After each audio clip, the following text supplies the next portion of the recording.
Bien, vamos a repasar un poco lo del otro día. Aquí tenemos un diagrama de fases típico. Veíamos los puntos que podíamos reconocer en ese diagrama. A una atmósfera, el corte con la línea de equilibrio sólido-líquido es la temperatura de fusión. El corte con la línea líquido-vapor sería la temperatura de ebullición. El punto triple es el punto en el cual están en equilibrio las tres fases. Y había un punto supercrítico por encima del cual se confundían la fase líquida y la fase vapor. Para tener una perspectiva un poco más completa de esto, tengo aquí, he puesto unas imágenes que tenéis en el aula virtual, de manera que si representamos presión, temperatura y volumen molar, hacemos una representación tridimensional.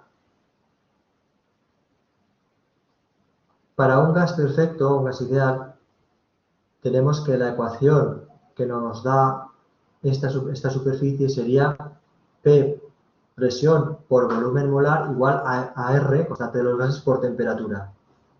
Y eso tiene esta forma. Esta es la forma que tendría para un gas perfecto. Si vamos a un líquido real, la forma que tiene es esta, bastante diferente de lo anterior. Si os dais cuenta, si nos fijamos en la proyección presión-temperatura, aquí lo que tenemos es el diagrama de fases. Aquí lo que tenemos es el punto crítico. De manera que el punto crítico en realidad es un punto que, si lo vemos en el diagrama presión, temperatura, volumen, pues define una superficie, ¿de acuerdo? Entonces, por encima de este punto crítico, pues se confunden el líquido y el gas. Simplemente esto era para que tengáis una visión un poco más completa de qué es lo que pasa aquí en el punto crítico.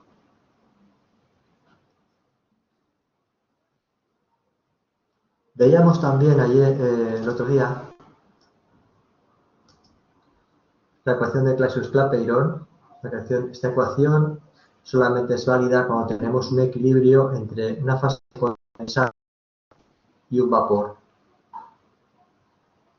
Para deducir esta ecuación, primero la diferencia o el incremento de volumen molar lo hacíamos igual al volumen del vapor, ya que el volumen de la fase condensada era muy pequeño en comparación con este. Y a continuación sustituíamos la ecuación de los gases ideales aquí y daba esta ecuación, ¿de acuerdo? Después hacíamos transformaciones, llegábamos a esta forma, ecuación diferencial de Clausius-Clapeyron. Integrando esta ecuación, tenemos esta forma que nos puede servir para encontrar entalpías de vaporización y entalpías de sublimación. Si tenemos aquí una sucesión de valores de presión-temperatura para una curva de equilibrio de vaporización, pues entonces cuando representemos logaritmo o neperiano de la presión en función del inverso de la temperatura, la pendiente será menos la entalpía de vaporización partido por R. Si estos valores corresponden a la curva de sublimación, a la curva de equilibrio de sublimación, haciendo la misma representación, la pendiente nos dará menos entalpía de sublimación partido por R. Veíamos un problema de aplicación de esta ecuación y aquí es donde vamos a empezar lo de hoy. Si la ecuación la integramos no como una integral indefinida, sino como una integral definida entre dos límites que sean dos estados caracterizados por una presión 1 y una temperatura 1 y el otro caracterizado por una presión 2 y una temperatura 2, pues haciendo esta integral, resolviendo esta integral definida, llegamos a la ecuación en esta forma. Neperiano del cociente de la presión a la temperatura 2 partido por la presión a la temperatura 1 es igual a la entalpía del cambio que estemos estudiando, partido por R, que multiplica a 1 dividido por la temperatura 1 menos 1 dividido por la temperatura 2. Bien, pues esta es la ecuación de Clausius-Clapeyron que vamos a utilizar mucho a lo largo de toda la asignatura. podríamos decir que esta es la asignatura de Clapeyron, porque la vamos a utilizar muchísimo, bien esta ecuación o bien ecuaciones que derivan de ella. Tengamos en cuenta una cosa, que quede muy claro, que esta presión a la temperatura 2 está asociada a esta temperatura de aquí, mientras que la presión a la temperatura 1, ponérmela siempre, o sea, poner la temperatura 1 siempre aquí, cerca de la presión 1. Esto, insisto, porque hace un par de años una persona en el formulario del examen tenía cambiadas las temperaturas. Aquí ponía T2 y aquí ponía T1. Entonces, por favor, después de todo el curso, utilizando la ecuación, va y me pone las temperaturas al revés. ¿Vale? Pues no. La 1 con la 1 y la 2 con la 2. ¿De acuerdo? Bien. De todas formas, si lo hicierais al revés, deberíais daros cuenta de que el resultado que sale no es lógico. Pero bueno, igual eso ya es más complicado. Simplemente acordaros de esto que estoy diciendo. Bien, y vamos a ver ahora exactamente una aplicación para ver cómo se aplica esta ecuación para determinar la presión de vapor a una temperatura distinta cuando tenemos la presión de vapor a una temperatura dada y tenemos la entalpía de vaporización. Entonces voy a cambiar a la cámara.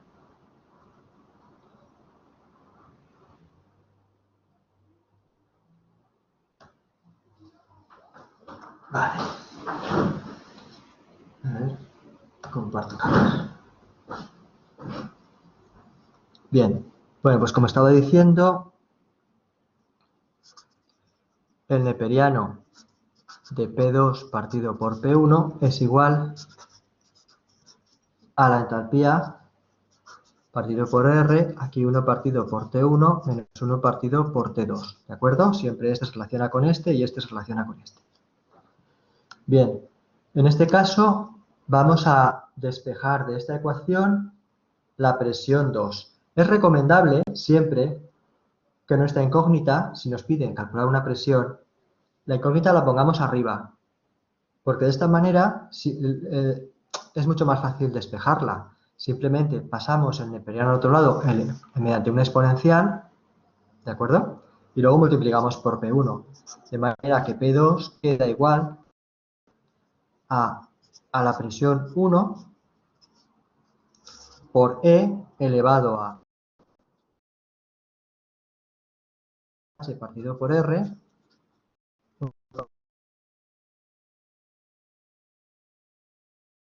1 que son las unidades que va a tener la P2. ¿De acuerdo? Bien, entonces aquí, pues nuestra incógnita es la presión a la temperatura 2, pues en este caso será, vamos a llamarle presión a 25. La T2 es 298 y vamos a tomar como condiciones iniciales o como condiciones sub 1 la temperatura normal de ebullición del agua. Entonces, P1 es igual, bueno, si vamos a trabajar en TOR o en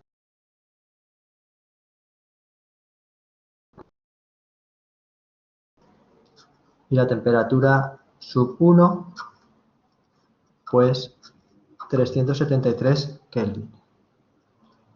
¿De acuerdo? Nos dicen también que la entalpía, en este caso es la entalpía de vaporización, la entalpía que vamos a introducir aquí.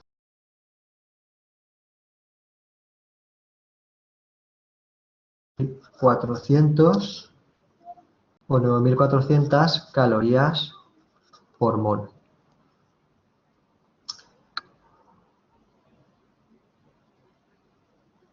¿De acuerdo?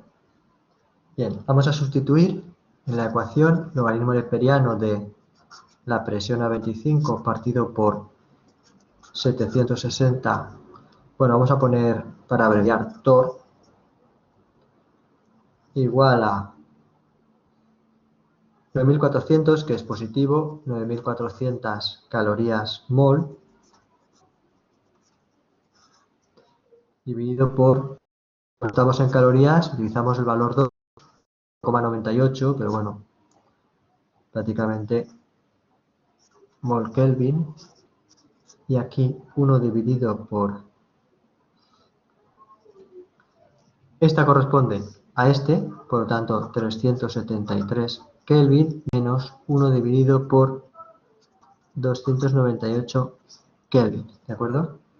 Vale, pues despejando, nuestra P sub 25 es igual a 31,9 torr, o torr, ¿de acuerdo?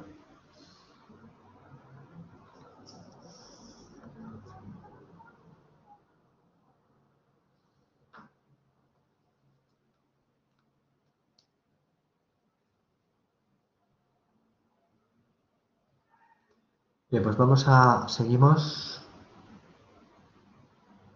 Comparto ahora otra vez la pantalla. Y seguimos adelante. Vamos a ver aplicaciones de todo esto que estamos viendo. Bien, pues la primera que vamos a ver es la liofilización. La liofilización es un método para eliminar la humedad de una muestra. Podríamos eliminarla calentando, pero si, por ejemplo, tenemos estamos en un proceso de síntesis de un fármaco y queremos eliminar agua, eso calentar puede suponer la degradación de ese fármaco. Si estamos en un proceso industrial, calentar es más caro que jugar con la presión. Entonces, otra posibilidad sería hacer vacío. Hacemos vacío para eliminar la humedad, pero esto tiene un problema, que además que es un proceso lento, suele pasar que se elimine la humedad de la capa superficial de nuestra muestra y se forma una costra que impide que la humedad del interior de la muestra se elimine de la misma forma. La solución es la liofilización. Entonces aquí lo que hacemos es, tenemos, este diagrama es el del agua que puede contener nuestra muestra sólida. ¿Sí? No se ve la presentación. Ah, no la he compartido. Ah, qué desastre. Perdonar, ¿eh? Gracias, ¿eh? De nada. Vale, gracias. A ver, un momento. Ahora sí, ¿no? No. Ahora, vale. Vale, pues vale, cuando haya una cosa de estas, por favor, decímelo. Venga. De acuerdo, bueno, pues a ver, tenemos aquí un diagrama de fases del agua. Entonces lo que hacemos sería, en un primer paso, enfriaríamos por debajo del punto de congelación del agua. En un segundo paso, bajaríamos la presión. Bajaríamos la presión por debajo del punto triple. Y una vez estamos por debajo del punto triple, cuando aumentemos la temperatura, el agua sublimará. Y de esta manera podremos eliminar la humedad de este sólido. Este sólido, dado que hemos solidificado el agua aumenta de volumen cuando solidifica, pues presentará poros, será un sólido higroscópico que presentará poros y será fácil de disolver. Esta es la ventaja que tiene la liofilización. Bien, otra aplicación de las ecuaciones que hemos visto en este tema es el cálculo de la presión a la cual podemos calentar agua para esterilizar pues lo que sea, ¿no? Si nosotros aumentamos la temperatura en un recipiente cerrado, el punto de ebullición del agua es mayor que 100. Entonces podemos calcular la presión que tiene que resistir nuestro recipiente para calentar a una temperatura determinada. Vamos a ver un ejemplo de esto. Pero antes, primero vamos a ver el dispositivo. Simplemente es, pues, una olla a presión es un autoclave simple, ¿de acuerdo? Simplemente tenemos una cámara y tenemos una válvula y un manómetro, una válvula para evitar que explote, ¿de acuerdo? Y simplemente aquí lo que hacemos es que vamos aumentando la presión, con lo cual aumentará la temperatura de ebullición del agua. Vamos a ver un ejemplo de esto. Dice, se requiere esterilizar material de laboratorio a 120 grados Celsius. Si la entalpía de vaporización del agua vale 40,7 kJ/mol, ¿a qué presión tendrá que trabajar el autoclave para que el agua no hierva?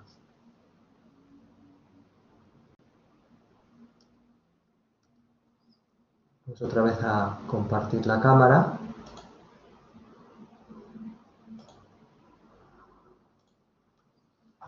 De acuerdo. Vale, pues utilizamos la ecuación de Clausius-Clapeyron, ¿de acuerdo? Sería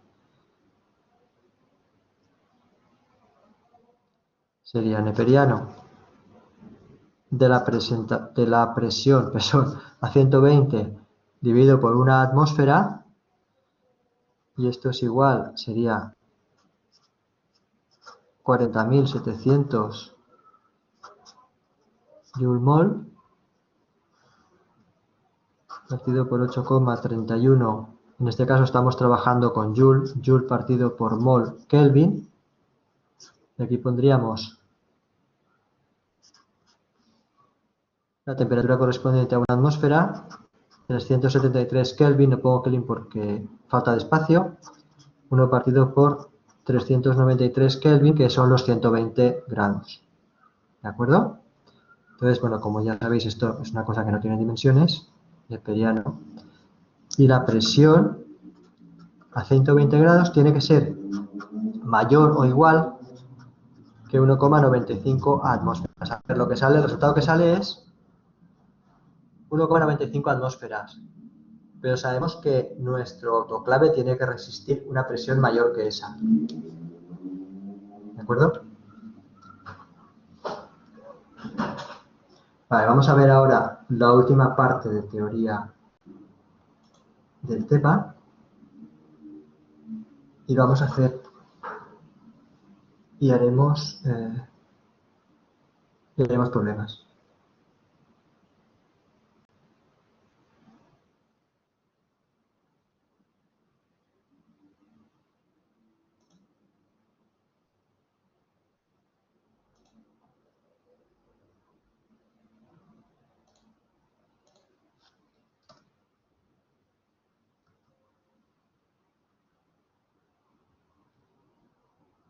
Oculto esto. Bueno, se me olvidaba. Antes de ver problemas, vamos a ver una cosa que son lo que se llama cambios polimórficos. Entonces, bueno, hay sustancias que tienen más de una fase dentro de un mismo estado de agregación.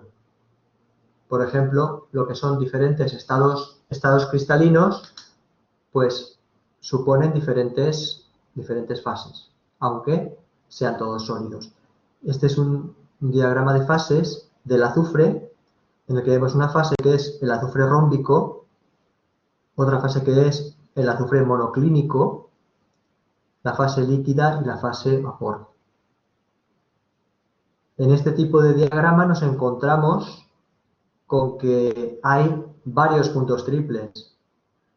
O sea, cuando esto ocurre, podemos encontrar varios puntos triples, en este caso 3 puntos triples. Este sería el punto triple más familiar a nosotros, ¿no? Un sólido, un líquido y un vapor. Pero también habría 2 puntos triples más, en los que estarían en equilibrio las 2 formas cristalinas y el líquido, o las 2 formas cristalinas y el vapor. Bien, en el caso del agua, tenemos aquí el diagrama del agua. Estamos acostumbrados a verlo solamente, pues, a presiones muy bajas.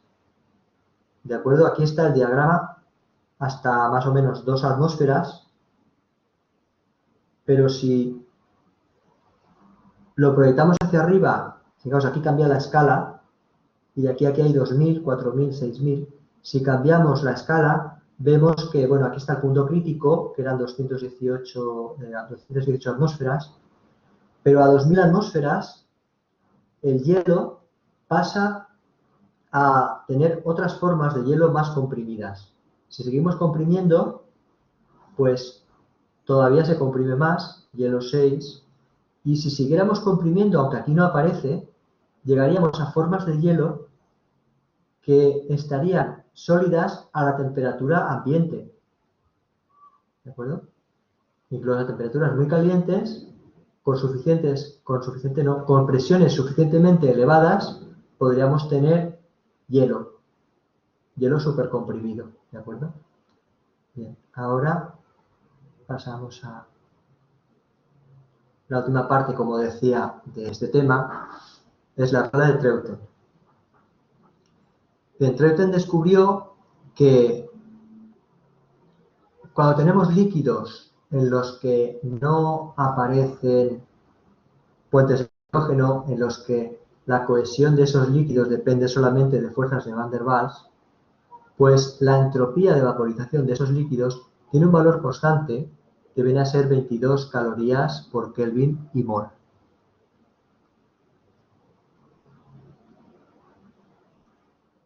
Como la entropía es igual a la variación de entalpía partido por la temperatura de ebullición, esta regla nos puede servir para, en estos líquidos, calcular la entalpía de vaporización si conocemos la temperatura de ebullición. Y es así como lo vamos a utilizar en los problemas. Los problemas nos dirán, cumple la regla de Treuten y su temperatura de ebullición es tal. Entonces enseguida sabremos cuál es su entalpía de vaporización. ¿De acuerdo? Entonces vamos a ver un ejemplo. Dice, una sustancia orgánica, es decir, siempre estamos con líquidos que no se asocian, no asociados. Pues el sulfuro de carbono, los hidrocarburos, líquidos que no son protonables, ¿vale? Que no tienen, que no tienen hidrógenos polares, ¿de acuerdo? Entonces, dice, una sustancia orgánica a una temperatura normal de ebullición de 77 grados Celsius, calcular la presión de vapor del líquido a 100 grados Celsius, suponiendo que sigue la regla de Treuten. Pues vamos a hacerla en el papel.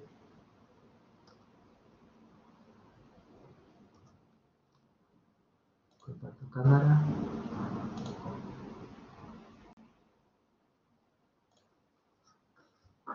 Vale. A ver. Le he dado un golpe a la cámara sin querer. Perdón, ¿eh? Esto no estaba previsto. Bueno, vamos allá.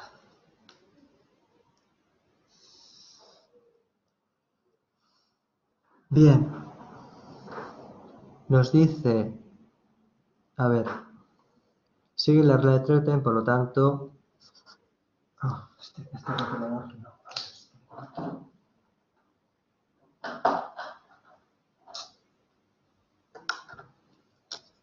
Es que ese es muy gordo, a ver. Bueno, delta H de vaporización igual a la temperatura de ebullición por 22 calorías por Kelvin, ¿de acuerdo? Bueno, pues aquí simplemente aplicamos lo que ya sabemos, logaritmo neperiano de la presión a 100 grados dividido por la presión, o sea, por una atmósfera,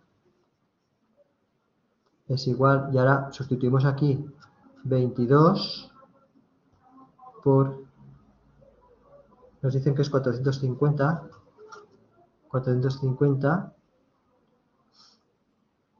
no me van a caber las unidades, ¿vale? Sabemos ya cuáles son las unidades, sería calorías por mol Kelvin, Kelvin con Kelvin se iría, y aquí tendríamos 2 calorías por mol y Kelvin. Entonces esto da, o sea, esto es 1 partido por 450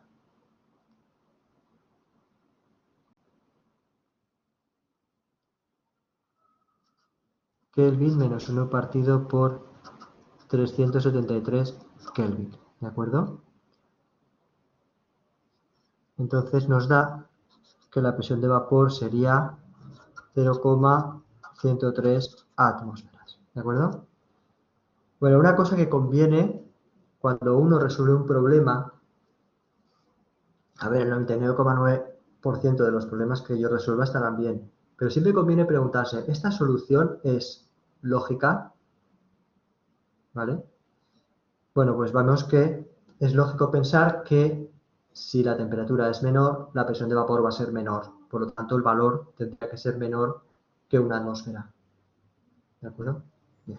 Simplemente una reflexión sobre, a la hora de hacer problemas, conviene, pues eso, preguntarse si el resultado que uno ha obtenido, pues es lógico, ¿no?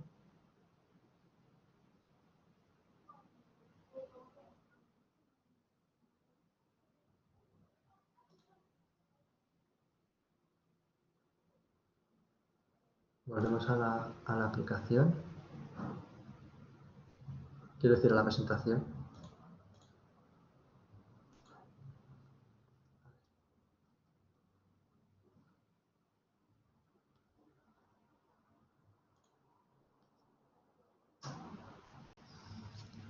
Vale, con esto hemos acabado la teoría del tema 3 y vamos a hacer algunos problemas. Entonces empezamos con el problema 3.7. Dice, en la tabla siguiente se muestran los equilibrios entre fases en función de la presión y de la temperatura para un disolvente M que nos dicen que sigue la regla de Treuten.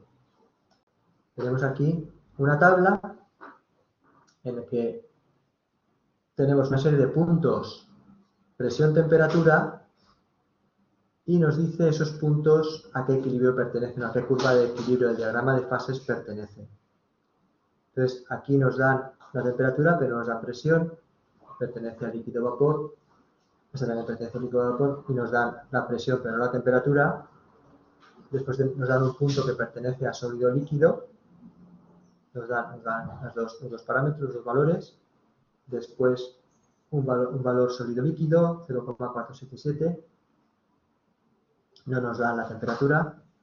Otro punto de la curva sólido vapor, nos dan los dos valores. Y por último, sólido vapor, y nos dan un valor de la presión. Entonces, lo primero es rellenar las casillas vacías y luego nos pide calcular sus entalpías de fusión, sublimación y vaporización. Después nos pregunta, ¿podremos liofilizar en el supuesto que sea necesario si conseguimos un vacío de 30 milímetros de mercurio? ¿Es posible que el sólido se hunda en el líquido? ¿De acuerdo? Bueno, pues todas estas cosas las podemos resolver con lo que hemos visto en este tema. ¿De acuerdo? Si tenemos la entalpía de vaporización y tenemos la curva líquido-vapor, si tenemos un punto caracterizado por su presión y temperatura, aplicando Clapeyron podremos obtener el otro punto. Nos da la temperatura y podemos despejar la presión. Aquí podemos despejar la temperatura, etcétera, ¿de acuerdo? Pero primero necesitamos saber cuál es la entalpía de vaporización. No la sabemos, pero nos están diciendo que sigue la regla de Treuten. Vamos a hacer este problema. Entonces yo lo que lo tengo hecho en un Word y lo vamos a ir explicando paso por paso. A ver, una cosa, quería saber si esto se ve. A ver, espera, es que ahora no se ve claro. A ver, vosotros siempre podéis ampliarlo. ¿Lo veis bien?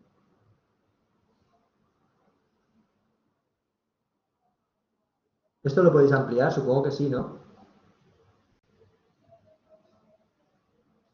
A ver, alguien que me diga algo.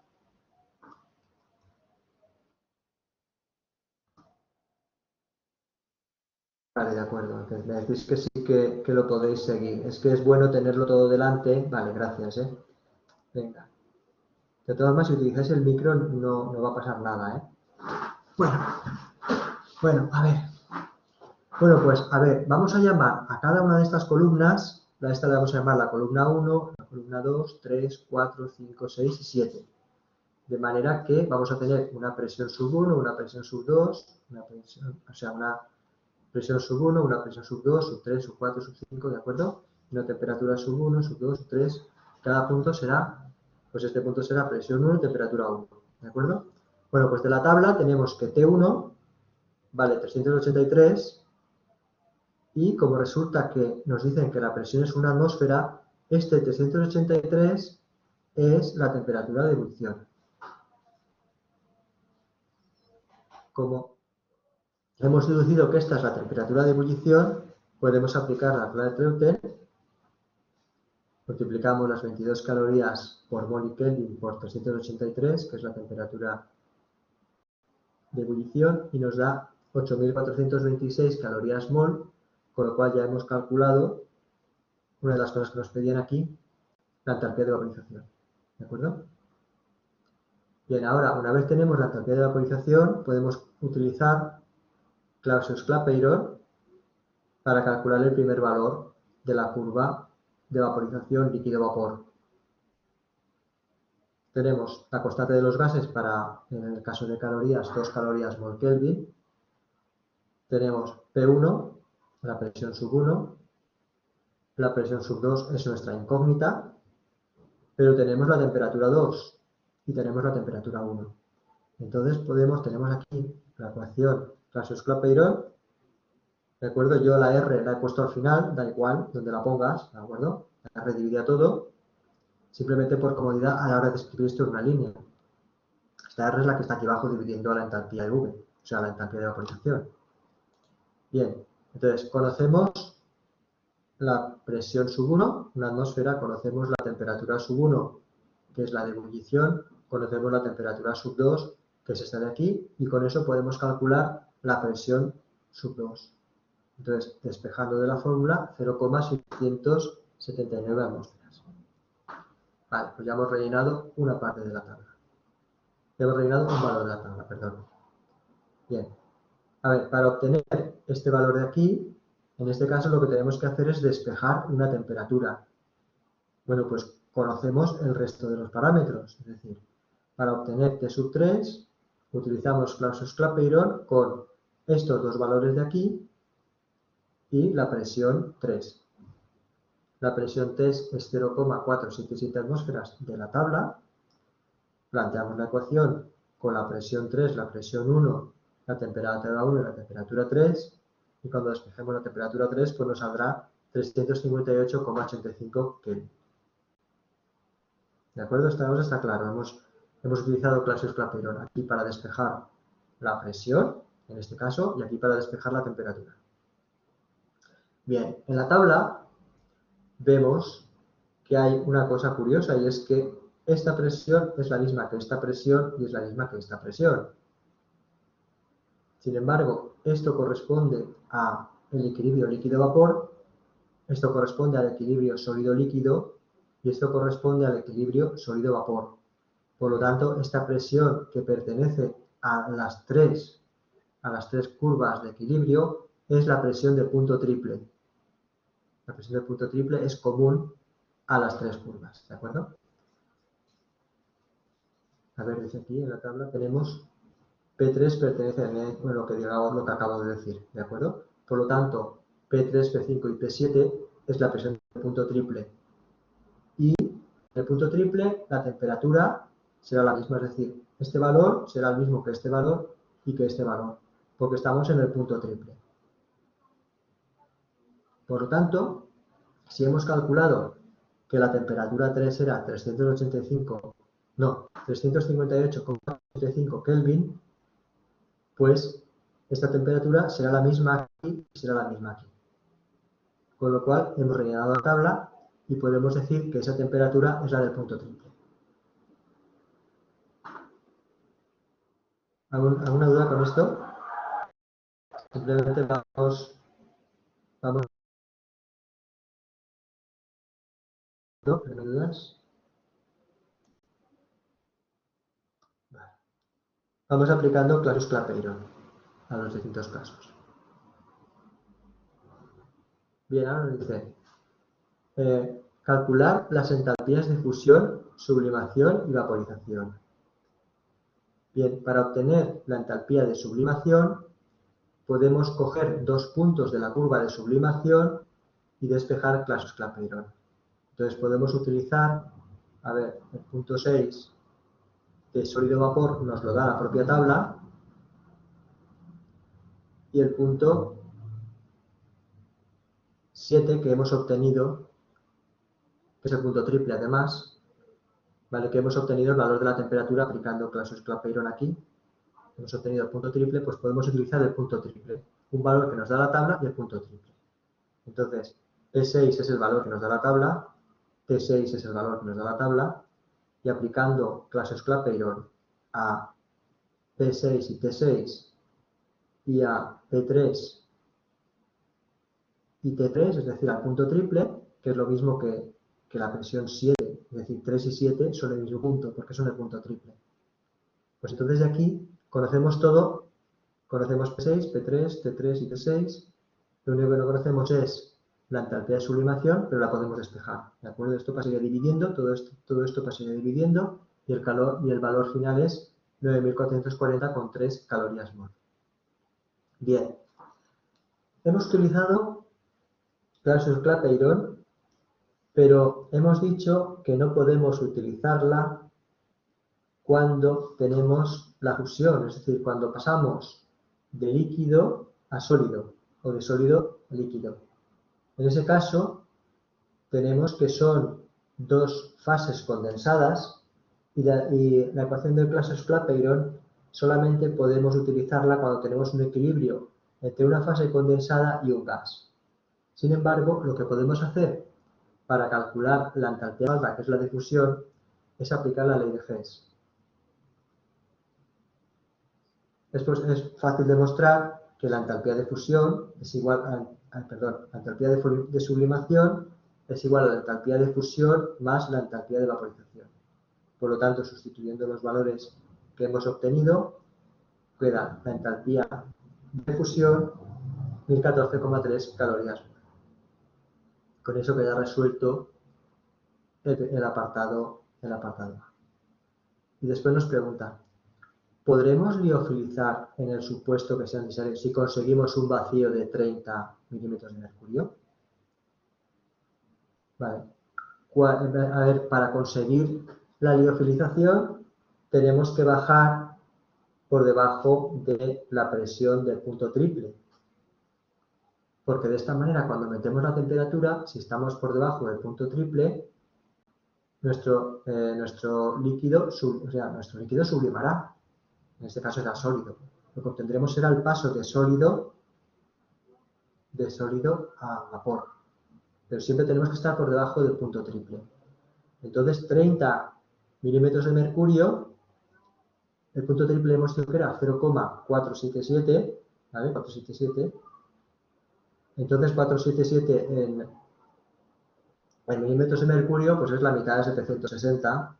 No sé cuánto es, pero vamos, es como 10 veces más que los 30 milímetros de mercurio.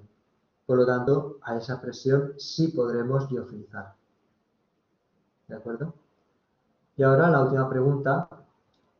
¿Es posible que el sólido se hunda en el líquido? Bueno, nos fijamos en la línea de equilibrio de fusión sólido-líquido. Tenemos que, habíamos visto que a una atmósfera el punto de fusión es 303 Kelvin. Esto nos lo da la tabla. ¿De acuerdo? Estamos a una atmósfera, por lo tanto, la temperatura de equilibrio sólido-líquido 303, pues ese es el punto de fusión. El punto triple hemos visto que estaba en 0,477 y 358,85. Fijaos, esto es 303 y esto es 358. El punto triple queda abajo, por supuesto, son 0,4 por atmósfera, pero queda a la derecha del punto de fusión. Tenemos un caso, como unidades más a la derecha, 50 y pico grados Kelvin a la derecha del punto de fusión. Por lo tanto, tenemos un caso que es como el del agua, en el que el punto triple queda a la derecha del punto de fusión. Por lo tanto, la línea sólido-líquido que pasa por los dos, por el punto de fusión, por el punto triple, tendrá una pendiente negativa, igual que en el agua. Bien, esta pendiente negativa, es la derivada de la presión respecto de la temperatura. Por Clapeyron sabemos que la ecuación de Clapeyron, derivada de P respecto de T, es igual a la entalpía, en este caso de fusión, partido por la temperatura de fusión, por la variación de volumen molar. Bien, la fusión es un proceso endotérmico, que además la hemos calculado, la entalpía de fusión la hemos calculado, y es mayor que 0. La temperatura absoluta que aparece aquí abajo también es positiva. Luego, para que esta pendiente sea negativa, lo único que puede ser negativo es la variación del volumen molar. ¿De acuerdo? Entonces, como dice aquí, en la fusión, una disminución del volumen que ocupaba un mol de disolvente. Entonces, en la fusión, si tras la fusión tenemos que nuestra sustancia ocupa menos volumen, es que su densidad ha aumentado al pasar de sólido a líquido. Luego el líquido es más denso, luego el sólido flota, ¿de acuerdo? Entonces, el razonamiento es, la temperatura de fusión es menor que el punto triple, que la temperatura del punto triple. Eso implica que la pendiente es negativa. Eso implica que la variación del volumen molar es negativo, por lo tanto la densidad del sólido es menor que la densidad del líquido. ¿De acuerdo?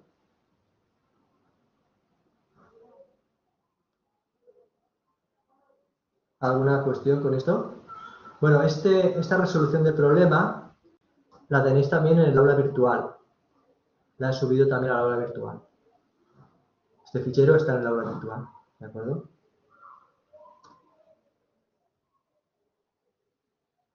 Bueno, ¿alguna duda con esto?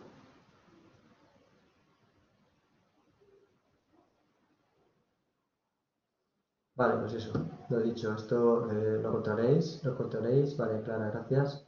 Lo encontraréis en el aula, gracias Iván, lo encontraréis en el aula virtual. O sea que lo podréis mirar, remirar, darle vueltas, estudiarlo en detalle, ¿de acuerdo? Bueno, pues vamos a dejar aquí la clase. Nos vemos el lunes entonces a las 2:10 empezará la clase. Los que estéis en el aula, ¿vale? De todas formas, la clase la grabaré también, ¿de acuerdo? Será grabada. Vale, pues nada, pues buen fin de semana. Nos vemos.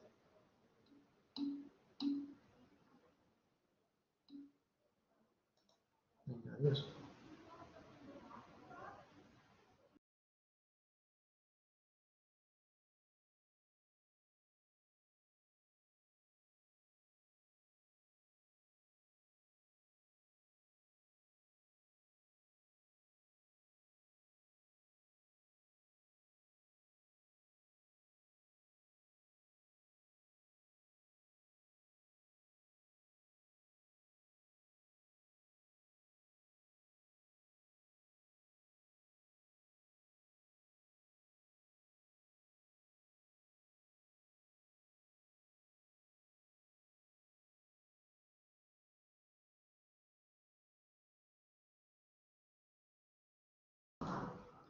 Hola, es que he salido muy rápido porque se me ha olvidado parar la grabación. Por favor, los que estáis aquí, si alguna vez se me olvida parar la grabación, recordármelo, ¿vale? Porque luego es un problema porque a veces tarda mucho en procesarse y tal. Y a veces he dado casos de que se pierde, se ha perdido. Venga, pauso la grabación.